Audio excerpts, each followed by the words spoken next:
핑계와 변명 없는 신앙이라는 제목으로 하나님 말씀 증거하도록 하겠습니다. 우리가 앞에서 봤지만 데살로니가전서 1장은 데살로니가 교인들에 대한 간증입니다. 참 훌륭하다, 믿음 좋다, 핍박 중에도 참 대단하다, 이런 교인들에 대한 간증이었고, 2장에서는 바울에 대한 간증입니다. 자기가 어떤 사역의 태도를 갖고 있나, 사역이 어떠함, 이런 것들을 표현하고 있습니다. 그래서 사실은 이렇게 리더들이라든지 또는 사역을 맡은 사람들이 어떤 자세로 일해야 될지를 볼 수 있는 또 좋은 장면이라고 생각을 합니다. 그러니까 좋은 청지기가 뭐냐, 그런 거겠죠. 먼저 1절을 보니까 데살로니가에서의 사역이 헛되지 않았다, 이렇게 얘기를 합니다. 그러니까 헛되지 않았다는 게 뭐죠? 성공적이었다, 열매를 많이 거두었다. 우리 다 알지 않습니까? 단기 선교였습니다. 3주밖에 안 전했는데 핍박 중에도 알아보니까 굳센 믿음을 갖고 있었다. 그러니까 헛되지 않았다, 열매 있다, 승리했다, 그런 거겠죠. 우리 1절 다 가시겠습니다. 시작. 형제들아, 우리가 너희 가운데 들어간 것이 헛되지 않은 줄을 너희가 친히 아나니. 너희 열매 있지 않냐, 그런 거죠. 그래서 맡기신 사역에는 열매가 있어야 됩니다. 왜냐하면 좋은 땅이잖아요. 30배, 60배, 100배 열매를 거두니까. 그래서 뭐 충성하면 되지, 열매야 뭐 주님께 맡겨야 된다, 이런 것보다도 반드시 열매는 맺게 돼 있다라는 것입니다. 그래서 요한복음 15장 8절을 보니까 너희가 열매를 많이 맺으면 아버지가 영광 받으시고 너희가 내 제자인 줄 알리라. 그러니까 열매 무시하지 말고, 열매는 생명의 어떤 결과이기 때문에 반드시 열매를 체크해야 된다. 나무를 볼 때 뭐로 한다고요? 열매로 알리라. 우리가 열매를 통해서 하나님께 붙어 있는지, 하나님께 철저히 기름 부음 바 된지를 깨닫고 우리도 열매 있는 사역이 되는 하나님의 종 되기를 바랍니다. 사도 바울의 사역의 특징이 나오거든요. 어떤 자세로 했길래 이렇게 열매가 있었느냐 보니까 3가지 배워야 된다고 생각합니다. 첫 번째는 핑계와 변명이 없는 사역이에요. 우리도 핑계 대지 말아야 됩니다. 핑계와 변명이 없어야 되고, 두 번째는 청지기 의식을 갖고 있었다는 거예요. 그리고 세 번째는 편법이 없는 사역. 이 3가지, 이런 내용들이 있으면 열매의 거두는 정말 보배를 잘 담은 그릇이 될 수 있다는 것입니다. 차례대로 살펴보겠습니다. 첫 번째는 핑계와 변명이 없는 사역이었다. 우리 한국 속담에도 핑계 없는 무덤은 없다라는 얘기가 있죠. 그러니까 죽음이 있거나 망하거나 어떤 실패한 데는 반드시 핑계가 있다는 거죠. 뒤집어 얘기하면 뭐예요? 핑계 계속하면 망한다는 거죠. 핑계 계속하면 무덤 들어간다는 거예요. 핑계 계속하면 실패한다, 그런 뜻입니다. 그러므로 핑계하지 말아야 되는 것, 그리고 변명하지 말아야 되는 것, 이거 훈련받아야 됩니다. 제가 처음으로 신학교 갔을 때도 우리 담임 목사님께서 항상 이런 얘기했어요. 사역자는 자고로 핑계해서는 안 되고 변명해서는 안 된다고. 억울해도 참으라고. 제가 설명하려고 그러지 말고 그냥 기도로 하나님께 말해야지, 이 잠깐 핑계대고 변명하려고 그러다 보면 그게 몸에 배버린다고. 제가 귀에도 쟁쟁합니다. 그래서 억울하든 뭐라든 간에 입 다물고 기도하고 참고 하는 거, 이제 그런 훈련을 많이 받았거든요. 그게 굉장히 유익이 됐다고 생각을 합니다. 여기 보니까 핑계가 왜 무섭냐면은, 핑계는 우리로 하여금 사역을 중단하게 만들어버리거든요. 그리고 많은 사람들이 때려치고 떠나는 이유가 무엇입니까? 꼭 핑계 댄다고요. 변명한다고요. 난 이런 것 때문에 못해. 이런 것 때문에 나는 할 수 없어. 그러니까 핑계와 변명은 마귀가 쓰는 도구지, 하나님 백성들은 그 핑계와 변명으로 피하는 존재가 아니라는 것입니다. 그래서 아무리 어려움이 있다 할지라도 핑계 없는 사역자, 변명 없는 사역자가 되면 끝까지 갑니다. 근데 우리 마음속에 핑계가 있고 변명이 남아있다 그러면 생각보다 오래 못 가요. 그 중간에 다 쓰러지게 돼 있다는 것입니다. 그러므로 내 삶 속에서 완전히 핑계와 변명은 다 말라지게 해 주십시오. 아예 증발케 해 주십시오. 아예 근거도 없게 해 주십시오. 그러면은 끝까지 가는데 큰 힘이 될 수 있다는 것입니다. 지금 많은 고난이 있었는데 얼마든지 핑계 댈 수 있는 거리들이 있거든요. 근데 핑계 안 됐다, 그런 거죠. 그러니까 쭉 갔다. 사도 바울의 사역이 끝까지 갔던 이유가 뭐냐면 핑계와 변명이 없었기 때문이다. 그거를 살펴야 될 것입니다. 2절을 읽겠습니다. 시작. 너희가 아는 바와 같이 우리가 먼저 빌립보에서 고난과 능력을 당하였으나 우리 하나님을 힘입어 많은 싸움 중에 하나님의 복음을 너희에게 전하였노라. 우리 빌립보 사역 알고 있죠? 고난과 능력 그랬는데, 능력은 치욕이라는 거죠. 치욕을 당했습니다. 이거 핑계대고 얼마든지 안 할 수 있거든요. 우리 사도행전 16장 22절부터 24절까지 내용을 보니까 빌립보 감옥에서 어떤 일이 벌어졌어요? 옷을 찢어 벗기고, 이건 수치죠. 벗기고 매로 치라. 예수님 십자가 지실 때 기억납니까? 로마 이 제국에서는요, 채찍이 그냥 채찍이 아니에요. 끝에 동물뼈나 뭐 쇳덩어리 이렇게 담아둬가지고 때리면 살점에 묻어 나온다고요. 그러니까 매로 친다라는 게 뭐 회초리 그런 게 아닙니다. 그러니까 이게 채찍을 치는 거거든요. 매로 치는 거. 그리고 이게 막 묻어 나오는 거예요. 그리고 유대인들이 때리는 매는 곤장 같은 거거든요. 근데 그거 40대 이상 맞으면 인간적으로 인간성이 상실되거든요. 죽는다는 거예요. 그래서 40대 이상 치지 말라고 신명기 나오잖아요. 그래서 유대인들은 혹시 잘못 카운팅 해가지고 넘어갈까 봐 40에 하나 감한매 그러잖아요. 그렇게 때렸다고요. 그러니까 사도 바울은 매를 엄청 맞았던 사람입니다. 감옥에 갇혀가지고. 그리고 발엔 착고에 매이고 이런 어려움들이 있으면은 그 핑계 댈 수 있잖아요. 그죠? 야, 내가 빌립보에서 너무 얻어 터져가지고 너무 고난이 심해가지고 나 고향으로 돌아가야 돼. 휴양이 필요해. 그럴 때 누가 반대하겠어요? 아니 저렇게 얻어 터지고 고향 간다는데 누가 그걸 뭐 반대하고 비난할 수 있겠습니까? 근데 바울은 핑계가 없어요. 그리고 또 가잖아요. 변명이 없어요. 그냥 가잖아요. 여기 고린도후서 11장 23절 이하에 보니까 거기 뭐 고난당한 얘기 쭉 나열이 있죠. 매도 수없이 맞고 여러 번 죽을 뻔하였으니 유대인에게 40에 하나 감한 매를 5번 맞고 3번으로 태장 맞고 1번 돌로 맞고. 우리 같으면은 이런 것들이 있으면은 그 중에 몇 가지만 있어도 핑계대고 난 못해요 그러죠. 그러니까 그런 게 얼마나 많아요. 그죠? 상황 얘기하잖아요. 내가 이 어려운 거 환란이 있는데 잠시 휴양해야 되겠어요. 그 누가 뭐라 그러겠어요. 근데 바울은 그게 없어요. 핑계와 변명이 없어요. 그러므로 적어도 뭐 축소해서 우리 교회 성도들만이라도 핑계와 변명이 없는 습관 이거 길러야 돼요. 그래야 오히려 시험도 없어요. 그래야 쭉 갈 수 있는 거라고. 그 핑계대고 변명하기 시작하면은 반드시 중단할 수밖에 없다라는 것입니다. 그리고 예수님도 이런 비유의 말씀하셨죠. 누가복음 14장 16절 이하에 보니까 예수님이 이제 왕이시잖아요. 이제 예수님 비유예요. 천국 잔치 비유예요. 큰 잔치를 베풀고 사람들을 청하였더라. 그랬더니 다 핑계와 변명이죠. 어떤 사람은 밭을 샀다. 어떤 사람은 뭐 소를 샀다. 어떤 사람은 장가 들었다. 그래서 왔어요, 안 왔어요? 안 왔죠. 이거 보세요. 이게 핑계와 변명이 얼마나 무서운 일인지. 천국에 초청을 해도 안 온다고요. 그러니까 우리 크리스찬의 10년 가운데 아예 그냥 싹을 다 죽여버려야 되는 게 뭐냐면 핑계와 변명은 없어야 됩니다. 특별히 사역자들 핑계와 변명 없어야 돼요.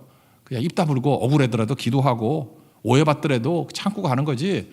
그거 맨날 핑계대고 변명하기 시작하면 분란맞이를 하고 문제가 된다는 거예요. 이거는 기초부터 철저히 할 줄 알아야 된다는 것입니다. 바울의 사역은 바로 그런 사역이었다 그런 거예요. 빌립보에서 데살로니가까지 200km입니다. 걸어서 가는 거니까 그것도 직선거리가 200km니까 굉장히 꼬불꼬불해가지고 되게 멀겠죠.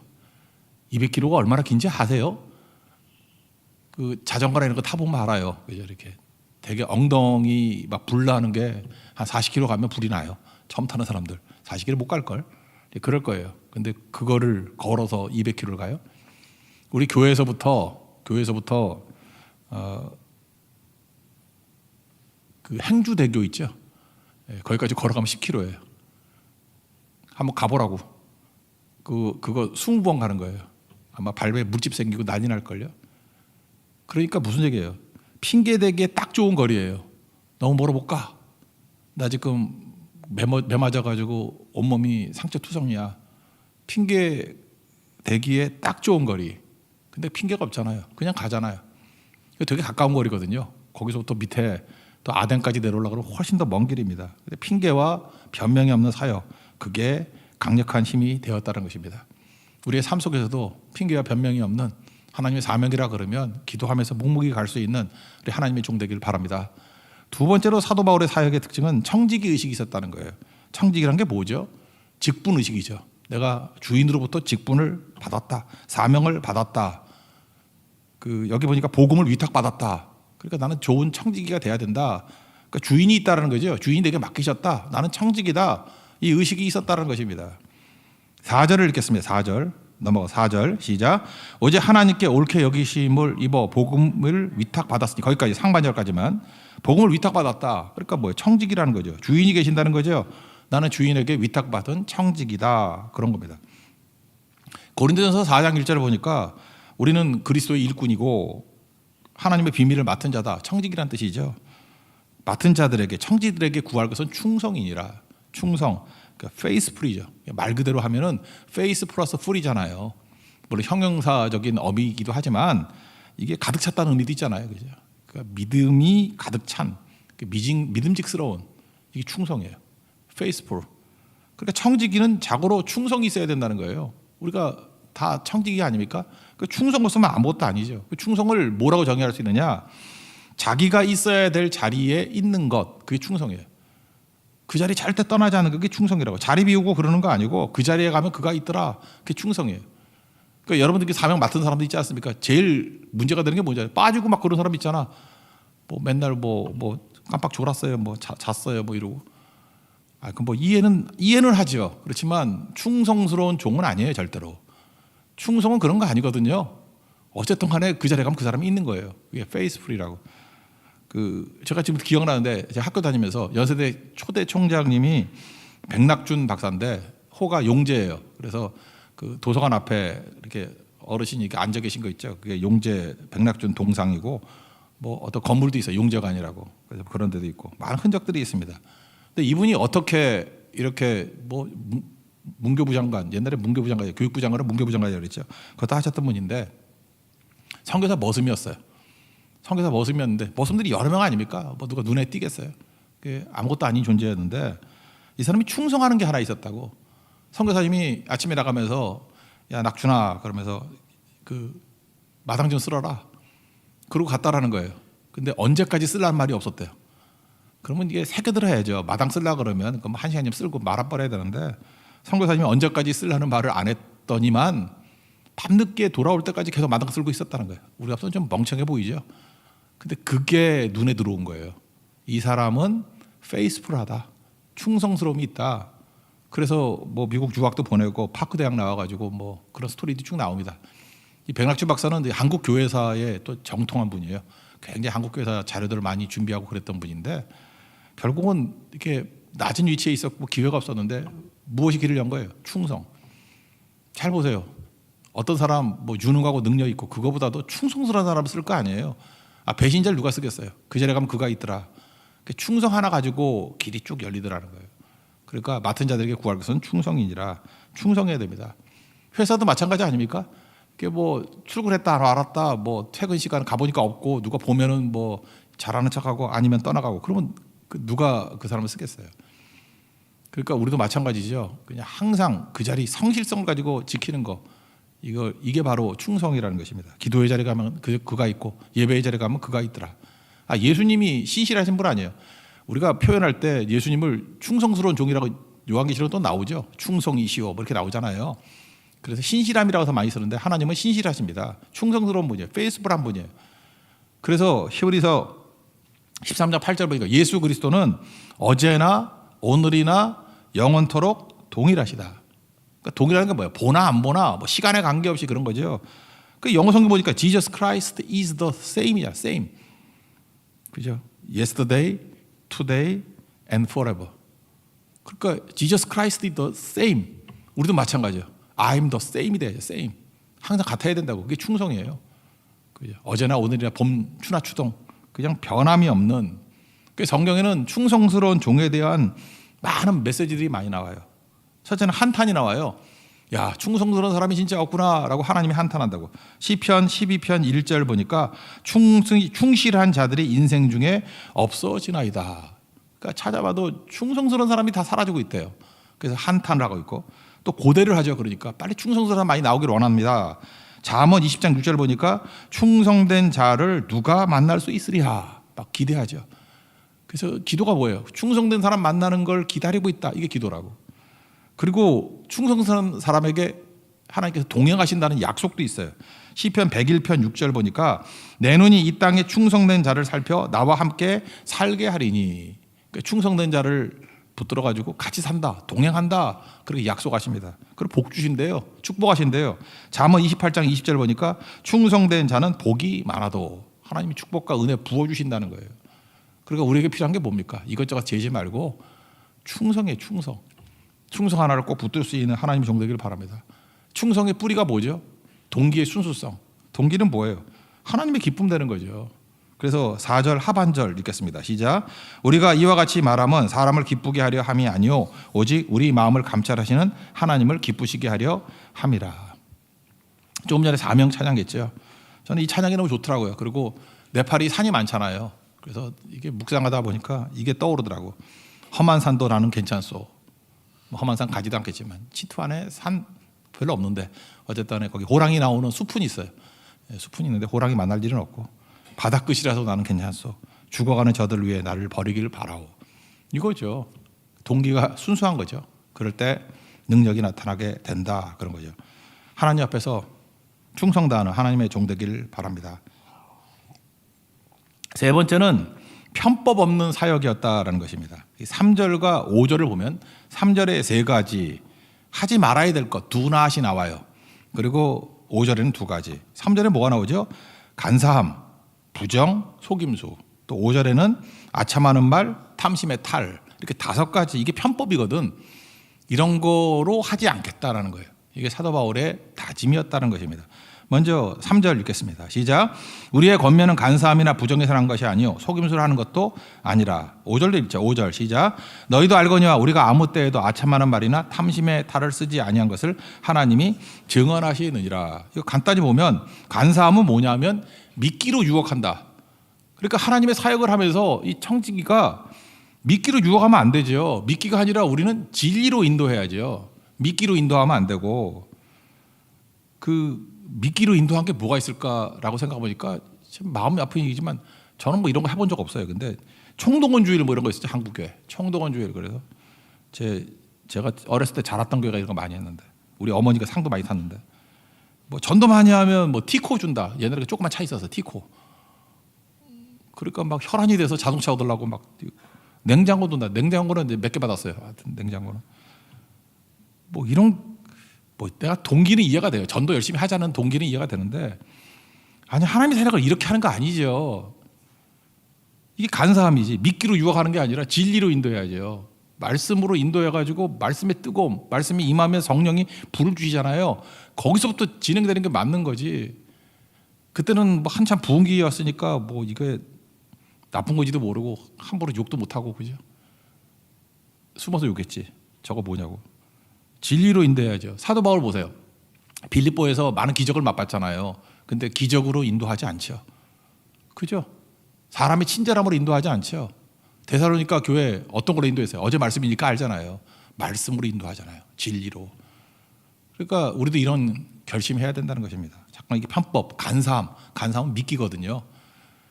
하나님의 거룩한 말씀을 미끼로 바꿀 수는 없잖아요. 진리로 인도함 받는, 진리로 인도하는 우리 하나님 종 되기를 바랍니다. 그리고 두 번째는 부정이라 그러는데 부정은 불순한 동기도 되지만 이게 돈에 관한 문제예요. 돈. 그래서 사도 바울은 딴 거 보지만 이게 돈 문제에 관해서 굉장히 예민했던 것 같아요. 그 돈에 대해서는 일단 터치 안 하고 딴 사람한테 맡기고 우리 교회도 마찬가지예요. 목회자가 그렇게 돈 손대는 거 아니고 평신도들이 하는 거예요. 그래서 돈은 집사들이 맡는 거예요. 집사들이. 그래서 이렇게 재정 견제를 하고 그런 게 꼭 필요하다는 것입니다. 그래서 성경을 보면 에베소 장로들과 헤어지면서 사도행전 20장 33절에 이렇게 고백합니다. 내가 아무의 은이나 금이나 의복을 탐하지 아니하였고. 고백을 하는데 아니잖아, 너 탐했잖아, 이런 말이 없잖아요. 그러니까 나는 절대로 이렇게 부정행하지 않았다. 고린도후서 7장 2절 보니까 하반절에 아무에게서도 속여 빼앗은 일이 없노라. 철저했어요. 또 고린도서 12장 14절 보니까 내가 구하는 것은 너희의 재물이 아니요 오직 너희니라. 그러니까 이 돈에 부정이 없었다. 그러니까 뭐 돈 때문에 뭐 뛰고 그런 게 없었다 그런 뜻이겠죠. 이게 사역자들에게 또 중요한 거겠죠. 우리 맡은 중직자들 꼭 이거 해야 된다는 것입니다. 세 번째 속임수죠. 속임수는 뭘까요? 이 귀에 듣기 좋은 소리. 귀에 듣기 좋은 소리 하기 위해서는 할 일이 뭐죠? 이렇게 하나님 말씀을 빼기도 하고 더하기도 하고 막 그러는 거죠. 그러니까 각색하는 복음이에요. 그러니까 나는 각색 없는 복음 증거하기를 원한다. 그런 거죠. 사람들이 뭐 목회자니까 그거 모르겠습니까? 성도들이 듣기 원하는 메시지 알죠. 그래서 어떤 거는 빼기도 하고 넣기도 하고 그럼 망한다는 거예요. 그래서 강해 설교가 좋은 거. 제가 강해 설교 해보니까 좋은 게 있어. 이게 본문을 막 선택해서 하는 게 아니라 다 해야 되니까 다 전하잖아요. 그죠? 취사 선택하는 게 없잖아요. 그런 강점은 있는 것 같아요. 좀 딱딱하고 어려울 수도 있지만 하나님 앞에서 이런 것들 꼭 붙들어야 된다는 것입니다. 그리고 네 번째는 아첨의 말 그랬죠. 아첨이 뭡니까? 뒤에서 안 하는 말을 앞에서 하는 거예요. 뒤에서는 절대 안 해. 근데 앞에서만 해. 그게 아첨이고, 또 반대로 험담은 뭐예요? 앞에서 못할 말을 뒤에서 해.